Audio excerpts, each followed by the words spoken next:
নমস্কার বন্ধুরা, উচ্ছে বা করলা আলু দিয়ে এইভাবে নিরামিষ রান্না করলে ছোট থেকে বড় সবাই চেয়ে চেয়ে খাবে। এতটা টেস্টি হয় আর একদমই তেতো লাগে না। তো চলুন দেখে নেওয়া যাক কী করে বানিয়েছি। প্রথমেই এখানে আমি 4টে উচ্ছে নিয়েছি। তো দেখুন, খুব বেশি বড়ও না আবার খুব বেশি ছোটও না। আর এখন এই উচ্ছেগুলোকে এইভাবে কেটে নিতে হবে। গোল গোল করে কেটে নিয়েছি আর একদম পাতলা করে কাটতে হবে, যতটা সম্ভব পাতলা কেটে নেবেন। আর তারপরে এই যে ভেতরের বীজটা, এটা কিন্তু বের করে ফেলে দিতে হবে। শক্ত বীজ হয়ে গেলে তাহলে সেটা ফেলে দিতে হবে, আর যদি নরম বীজ থাকে সেটা না ফেললেও হবে। তো দেখুন, এই উচ্ছেটার বীজটা শক্ত ছিল, তো আমি বের করে ফেলে দিয়েছি। আর বাকি উচ্ছেগুলো একইভাবে কেটে নিতে হবে। আর বন্ধুরা, বাকি উচ্ছেগুলো দেখে বুঝতেই পারছেন এগুলো কিন্তু বীজটা একদম নরম, তো এগুলো কিন্তু আর ফেলার প্রয়োজন নেই। তো তারপরে নিয়েছি এই যে ছোট সাইজের 2টো আলুটাকে একদম ছোট ছোট করে কেটে নিতে হবে। আর তারপরে উচ্ছে আর আলুটাকে খুব ভালো করে ধুয়ে নিতে হবে। আর এখানে দেখুন, উচ্ছেটাকে ধুয়ে আলাদা একটা প্লেটে নিতে হবে।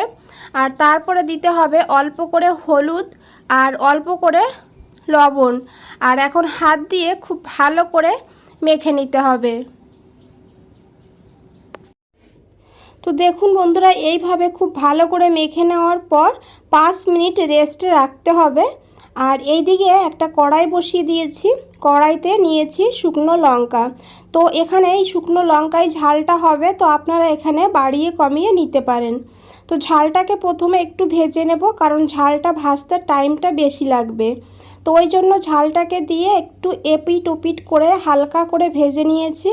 তারপরে দিয়েছি 1/2 চামচ গোটা জিরাটাকেও একটু সময় ভেজে নেব, কারণ এই জিরা আর লঙ্কাটা ভাজতে একটু বেশি সময় লাগবে। তাই এই দুটোকেই আগে এইভাবে প্রথমে ভেজে নিতে হবে। আর এখানে দেখুন বন্ধুরা, জিরার কালারটা চেঞ্জ হয়ে গিয়েছে। তো এখন এখানে দিয়ে দিতে হবে 1 চামচ সাদা তিল, আর দিয়ে দিতে হবে 1 চামচ পোস্ত। সাদা তিল যদি হাতের কাছে না থাকে তাহলে 2 চামচ পোস্ত দিলেও হবে। গ্যাসের ফ্লেমটা অফ করে দিতে হবে।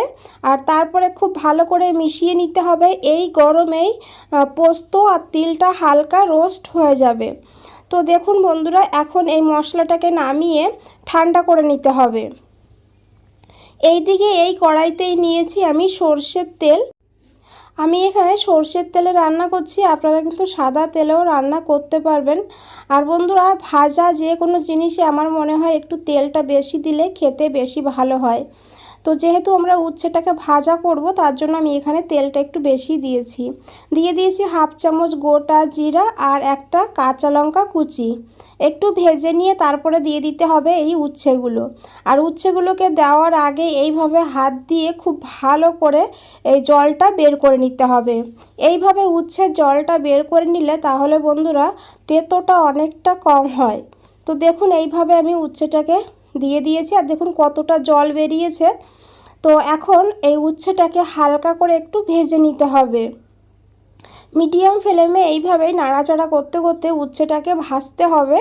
আর বন্ধুরা, রেসিপিটা ভালো লাগলে অবশ্যই একটা লাইক দিয়ে দেবেন। নতুন বন্ধুদের বলছি, চ্যানেলটা এখনও সাবস্ক্রাইব করে না রাখলে চ্যানেলটা সাবস্ক্রাইব করে পাশে থাকুন। আর নিচে বেল আইকনটা প্রেস করে রাখুন, যখনই এরকম নতুন কোনো রেসিপি দেব সবার আগে আপনাদের কাছেই পৌঁছে যাবে। তো দেখুন বন্ধুরা, এখানে উচ্ছেটাকে আমি হালকা ভেজে নিয়েছি।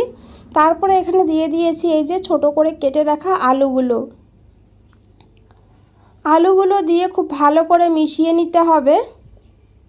আর এইভাবে আমি ঢাকা দিয়ে দেব 3 মিনিটের জন্য লো ফ্লেমে।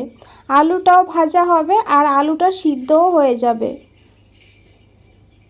তো দেখুন 3 মিনিট এখানে হয়ে গিয়েছে। 3 মিনিট পর ঢাকনাটা খুলে নিয়েছি। আর এখন খুব ভালো করে একবার মিশিয়ে নিতে হবে। আর মিশিয়ে নেওয়ার পর এখানে দিতে হবে আদা। এখানে 1/2 ইঞ্চি আদা গ্রেট করে নিয়েছি, আপনারা কিন্তু চাইলে আদার পেস্টও দিতে পারবেন। তারপরে দিয়ে দেবো এখানে একটা মিডিয়াম সাইজের টমেটো কুচি। টমেটোকে এইভাবে ছোট ছোট করে কেটে নিতে হবে। তারপরে দিয়ে দিতে হবে পরিমাণ মতন লবণটা দিলে টমেটো তাড়াতাড়ি সফট হয়ে যাবে। আর এখন খুব ভালো করে মিশিয়ে নিতে হবে। এইভাবে মিশিয়ে নেওয়ার পর 2 মিনিট লো ফ্লেমে ঢাকা দিয়ে রাখবো। তাহলে আদা আর টমেটোর কাঁচা গন্ধটা চলে যাবে আর টমেটো সফট হয়ে যাবে। আর এদিকে আমরা একটা মশলা বানিয়ে নেব। যে ভাজা মশলাটা আমরা ভেজে রেখেছিলাম সেই মশলাটা একটা জারে নিতে হবে আর এর একটা দরদরা পেস্ট বানাতে হবে। এই মশলাটাকে একদম মিহি করে বাটা যাবে না, একটু মোটা মোটা দানা দানা থাকবে, সেইভাবে এই মশলাটাকে দেখুন বন্ধুরা এইভাবে বানিয়ে নিতে হবে। আর এইদিকে দেখুন 2 মিনিট হয়ে গিয়েছে, আদাটাও বেশ ভালোভাবে কষানো হয়ে গিয়েছে আর টমেটোও কিন্তু একদম সফট হয়ে গিয়েছে। আর এখানে আমাদের আলুটা 80% মতন সেদ্ধ হয়ে গিয়েছে। তো এখন এখানে দিয়ে দিতে হবে 1/4 চামচ হলুদের গুঁড়ো আর দিয়ে দিতে হবে 1/4 চামচ কাশ্মীরি লঙ্কার গুঁড়ো।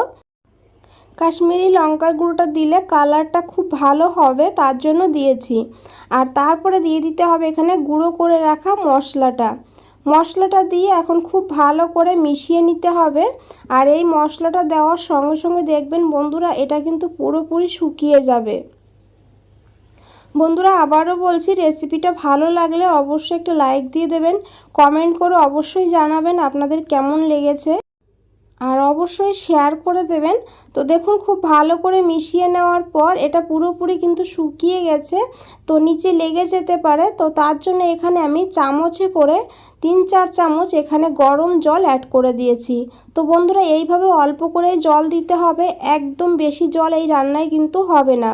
তো তারপরে কয়েক দানা চিনি আমি দিয়ে দিয়েছি টেস্টটাকে ব্যালেন্স করার জন্য। তারপরে খুব ভালো করে মিশিয়ে নিতে হবে। আর দেখে বুঝতেই পারছেন আমি কতটা জল দিয়েছি এখানে। আর এখন ঢাকা দিয়ে লো ফ্লেমে 3 মিনিট রাখতে হবে। 3 মিনিট পর ঢাকনাটা খুলে নিয়েছি, দেখুন কতটা লোভনীয় লাগছে উচ্ছে বা আলুর নিরামিষ। তো এইভাবে বন্ধুরা বাড়িতে বানিয়ে দেখুন, দুর্দান্ত লাগে খেতে আর খুবই পছন্দ হবে, বাচ্চারাও কিন্তু এটা খেয়ে নেবে, এতটা টেস্টি হয়। তো লাস্টে এখানে আমি একটু দিয়ে দিয়েছি লেবুর রস। আর এইভাবে লেবুর রসটা দেওয়ার পর খুব ভালো করে মিশিয়ে নিতে হবে। তারপরে গ্যাসের ফ্লেমটা অফ করে দিতে হবে। এখানে আমাদের উচ্ছে আলুর নিরামিষ পরিবেশন করার জন্য একদম রেডি।